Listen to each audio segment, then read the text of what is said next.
The quarterfinals of the True Power Losers bracket are well underway, and we've only got 2 matches remaining before we head to the main bracket semifinals. In the last battle, we saw an unbelievable matchup between Misty, the gym leader of Cerulean City, versus Agatha, a former Elite Four member of the Indigo Plateau. Both trainers battled their hardest until the very end in a true slugfest. Today we've got another exciting matchup between Green, the mysterious and powerful Kanto trainer, versus Blaine, the gym leader of Cinnabar Island. Let's check out the team previews to try and get an idea of how this might go.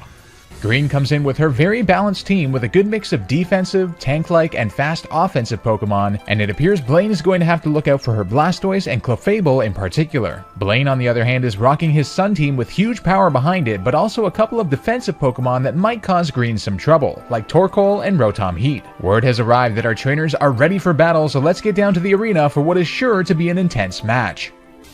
It's time. Green, the mysterious Kanto trainer, versus Blaine, the gym leader of Cinnabar Island. Blaine is going to start off the battle with his Torkoal, a very defensive and troublesome lead, as we've seen in the tournament so far, whereas Green is going to start off with the Clefable, yet another very defensive and troublesome lead. This is a cool start to the battle. Both really defensive Pokemon. Torkoal, of course, is going to set up the Drought on Blaine's side of the field, which was very beneficial for his whole team, actually. But what isn't beneficial is this Stealth Rock here, coming in from the Clefable. Now, Stealth Rock is actually super effective. It does extra damage on every single one of Blaine's Pokemon, whereas the Torkoal on Blaine's side is actually going to go for Stealth Rock as well. So Stealth Rock on both sides of the field with the sun up, and Clefable's actually going to go with the Calm Mind here, trying to take advantage of the fact that Blaine does have a very defensive Pokemon out to try and get some power-ups here, some boosts. And Torkoal's actually going to go on with the Yawn here. That is not good for Green's Clefable. That means Clefable is going to be set asleep in a couple of turns if it doesn't switch, but Green is going to switch out.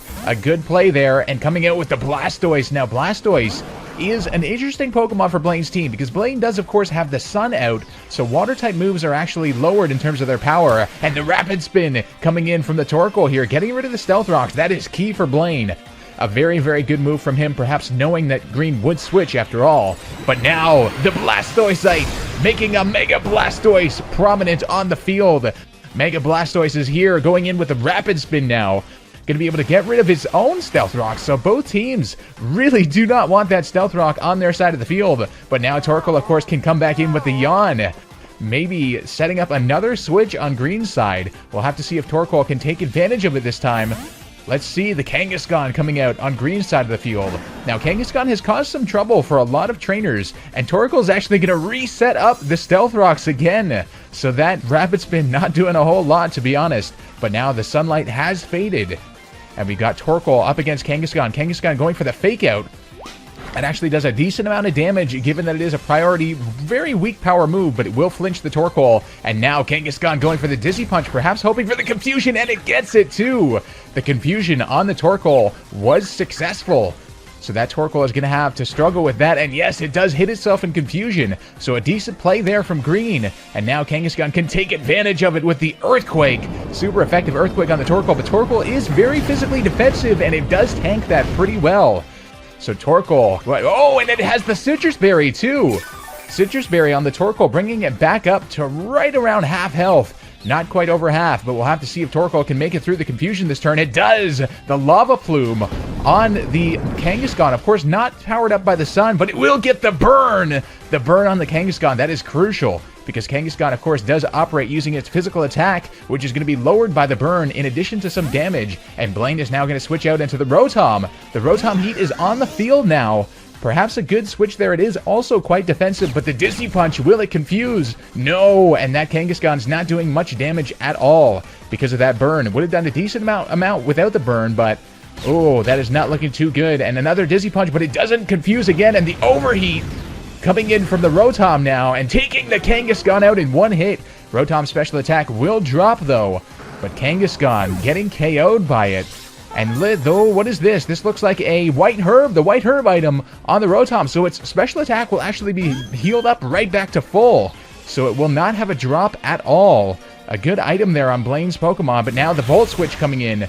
doing a decent amount of damage on that Clefable and being able to switch and pivot into something else. Blaine now sending out the Ninetales. Ninetales will set up the Sun as well with its Drought ability. This is one of the main strategies that Blaine has. He has 2 Pokemon with Drought. A very, very, very good strategy. And now the Clefable going for the Calm Mind though, perhaps thinking that it has some time to power up its own moves and its own special defense. Especially in light of this very, very specially offensive Pokemon that's on the field. And the Clefable's getting some leftovers recovery too. We'll have to see what this Ninetales plans on doing here. The Ninetales going with the Nasty Plot. It's actually going to power up against the Clefable, and the Clefable is using Calm Mind though, so Blaine does have to be careful, although it is Sun. A Fire Blast, oh my goodness. Fire Blast in Sun with Nasty Plot. I'm worried about Clefable now. Clefable setting up the Stealth Rocks though, that is crucial. Of course, Green is going to need the Stealth Rocks to be up to have any chance of winning this battle, I think. But now, the Ninetales, a full-powered Fire Blast on the field, Sun and Nasty Plot, and that's going to take the Clefable out in one hit.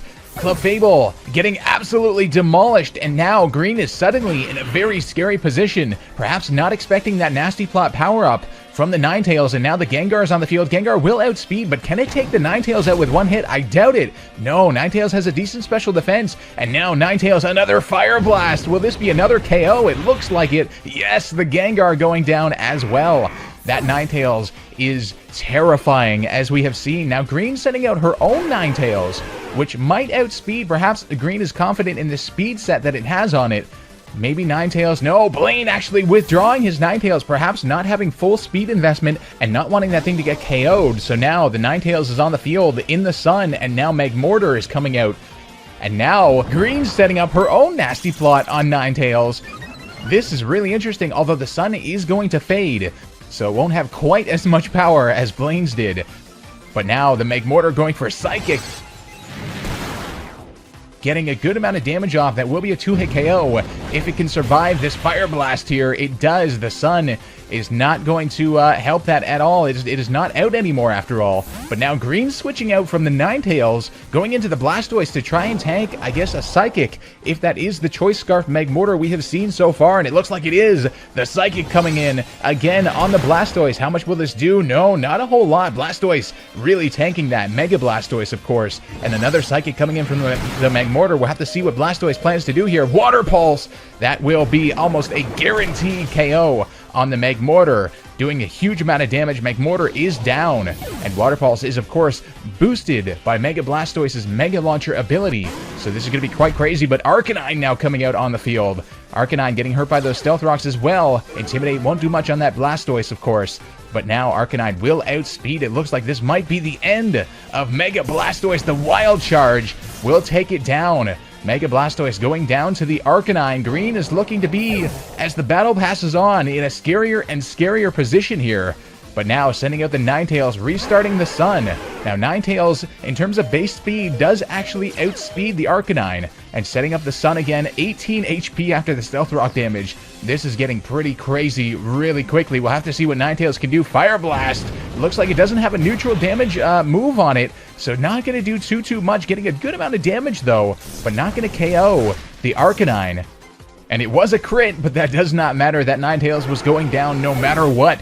So now Green left with her last Pokemon, but however, it is the Victreebel.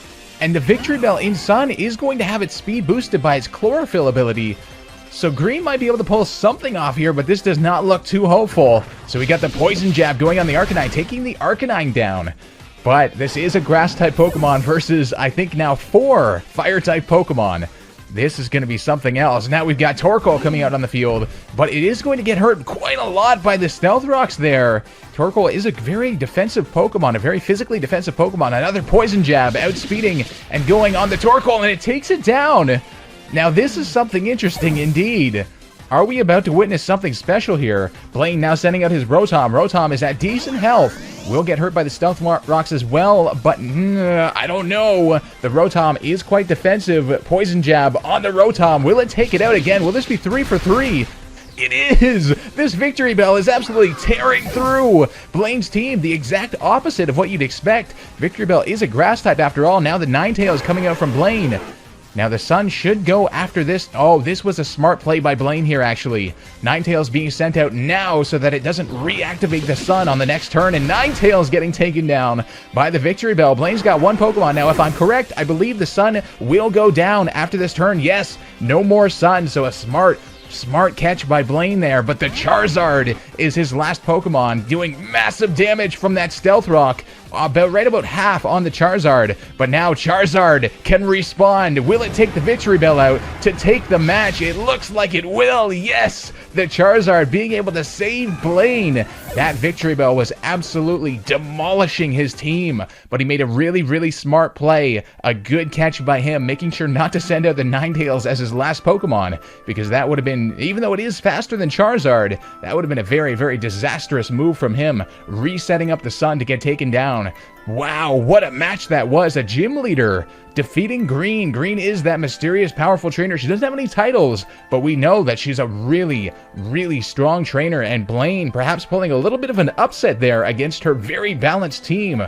What a match that was. Blaine taking the victory 1-0 over Green to move to the semifinals of the losers bracket. If you guys enjoyed this battle and are looking forward to the rest of the tournament, make sure to smash that like button and subscribe with notifications on so you don't miss the next matches. Before we go, I'd like to thank the patrons who are making this tournament possible. If you guys want to help further this series' potential and support it, the link to my Patreon page will be in the description below. That's all for this one. This has been SilphSpectre, and I'll see you guys next time for more True Power.